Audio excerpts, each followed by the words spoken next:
ડભોઈ સેવા સદન ખાતે સાધુ સંતો આકરા પાણીએ સાંસદ પપ્પુ યાદવ સામે વિરોધમાં આવેદનપત્ર નાયબ કલેક્ટરને આપવામાં આવ્યું। ડભોઈ સેવા સદન ખાતે હિન્દુ સંગઠનો અને સાધુ સંતોની ઉપસ્થિતિમાં સાંસદ પપ્પુ યાદવના કથિત નિવેદનના વિરોધમાં પ્રદર્શન યોજાયું। સનાતન ધર્મ અને સંતો અંગેની ટિપ્પણીઓને લઈને રોષ વ્યક્ત કરી રાષ્ટ્રપતિને સંબોધિત આવેદનપત્ર નાયબ કલેક્ટરને આપવામાં આવ્યું। આવેદનમાં પપ્પુ યાદવનું સાંસદ પદ રદ કરવાની માંગ સાથે જાહેર માફીની માંગ કરવામાં આવી। સંતોએ જણાવ્યું કે સનાતન ધર્મનું અપમાન સહન નહીં કરવામાં આવે। કાર્યક્રમમાં વિવિધ હિન્દુ સંગઠનોના આગેવાનો, બ્રહ્માકુમારી બહેનો અને સંતો મોટી સંખ્યામાં ઉપસ્થિત રહ્યા। આ વિષયમાં ભારત દેશ આર્યાવર્ત સનાતન હિન્દુ સંસ્કૃતિ એમાં બે પરંપરા ચાલુ છે, કૃષિ અને ઋષિ। કૃષિ એટલે ખેડૂતો જે કામ કરે છે ખેતીમાં, આંબા ઉપર વાંઢા ફૂટે છે અને ખેડૂતો એ વાંઢાને કાપી નાખે છે। વાંઢા ઉપર ફળ નથી આવતા, કેરી નથી લાગતી।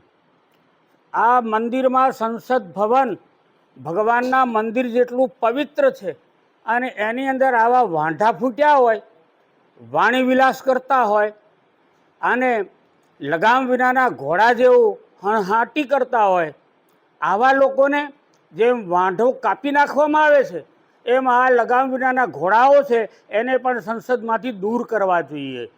ઋષિનો આ દેશ છે।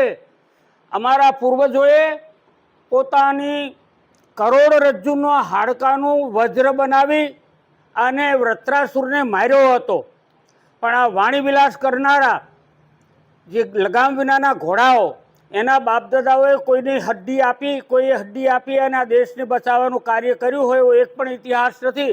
જેનું અપમાન કરવામાં આવે છે સંતો, એમને તો પોતાની કરોડરજ્જુઓ કાઢીને આપી દીધી છે। ભારતમાં 25 લાખ સાધુઓ છે, એક એકના હાડકાનું વજ્ર બનાવી અને નાશ કરવામાં આવે અસુરોનો તો 25,000ને તો મારી જ નાખે। આ દેશ જ્યાં સુધી સાધુ શબ્દનો અર્થ થાય છે સહતે ઇતિ સાધુ, સહન કરે તે સાધુ છે, પણ સહનની સીમા પૂરી થઈ જાય તો વૃત્રાસુરની જેમ અથવા દર વર્ષે રાવણને સત્કાર કરવામાં આવે છે દશહરાના દિવસે, એવી રીતે આ વાણીવિલાસ કરનારા, અમારા ભગવાનનું અપમાન કરનારા, સાધુ સંતોનો અપમાન કરનારા, અને ખરેખર એ સાધુનો વેશ નહોતો એવું હું માનું છું। આ તો છદ્મ વેશ હતો।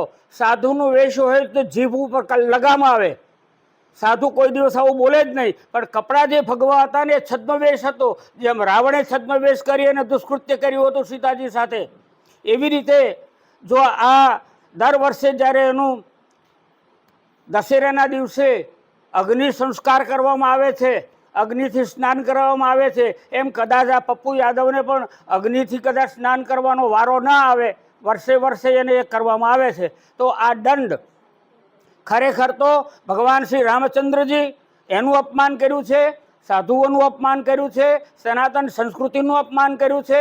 એ આ દેશમાં જીવવાને લાયક નથી।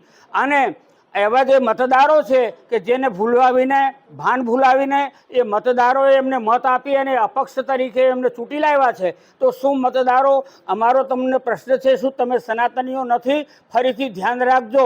આટલું કંઈ વિરમો છું। જય હિન્દ, જય ભારત। વીડિયો જર્નાલિસ્ટ ફઝલ રઝા ખત્રી સાથે સેટેલાઇટ ન્યૂઝ ડભોઈ।